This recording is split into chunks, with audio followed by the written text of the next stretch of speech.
ওং নমঃ ভগবতে বাসুদেবায়। শ্রীমদ্ ভগবদ্ গীতা পঞ্চম অধ্যায় কর্মসন্ন্যাস যোগ। হরে কৃষ্ণ। আজ আমরা কর্মসন্ন্যাস যোগের 21 নম্বর শ্লোকটি শুনব। বাহ্যস্পর্শেষু আসক্তাত্মা বিন্দত্তাত্মনি যৎ সুখম সা ব্রহ্মযোগযুক্তাত্মা সুখম অক্ষয়মশ্নুতে। অনুবাদ: সেই প্রকার ব্রহ্মবিদ পুরুষ কোনো রকম জড় ইন্দ্রিয় সুখভোগের প্রতি আকৃষ্ট হন না, তিনি চিৎগত সুখ লাভ করেন। এইভাবে ব্রহ্মে যোগযুক্ত হয়ে তিনি অক্ষয় সুখ ভোগ করেন। তাৎপর্য: যে ব্যক্তি তত্ত্বজ্ঞ বা ব্রহ্মবিদ, তিনি কোনো রকম বাহ্যিক জড় ইন্দ্রিয় সুখভোগের প্রতি অ্যাট্রাক্টেড হন না। তিনি নিজের মনের মধ্যে অসীম সুখ লাভ করেন, আর সেই সুখ কখনো বিনাশও পায় না, কারণ তিনি ব্রহ্মে যোগযুক্ত থাকেন এবং তিনি অক্ষয় সুখ ভোগ করেন।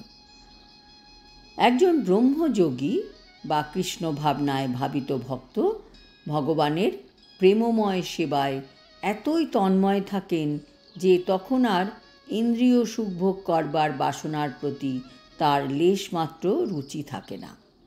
ভগবানের সেবায় যে আনন্দ, যে শান্তি পাওয়া যায়, তা এই জড় জগতের কোনো রকম সুখের মধ্যে পাওয়া যায় না। নামাচার্য হরিদাস ঠাকুর রোজ 192 মালা হরিনাম জপ করতেন। টোটাল সময় লাগত ওনার 22 ঘন্টা। কি করে তিনি এত ঘন্টা জপ করতেন? নিশ্চয়ই এর মধ্যে কিছু সাবস্টেন্স আছে। একবার হরিনাম জপে টেস্ট ডেভেলপ করতে পারলে যে আনন্দ পাওয়া যায়, তখন জড় জগতের সব কিছুই অতি তুচ্ছ মনে হয়। অ্যাকচুয়ালি আনন্দ বাইরে পাওয়া যায় না, আনন্দ পাওয়া যায় নিজের মধ্যে। কলিযুগে জড় জগতে স্ত্রী সঙ্গ করাটাই হচ্ছে সর্বোচ্চ সুখ। সমগ্র বিশ্ব এরই মোহে চালিত হচ্ছে।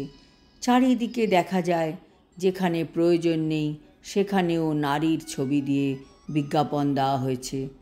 দেহ সর্বস্ব বিষয়ী লোকেরা এর প্রেরণা ছাড়া কোনো কাজই করতে পারে না।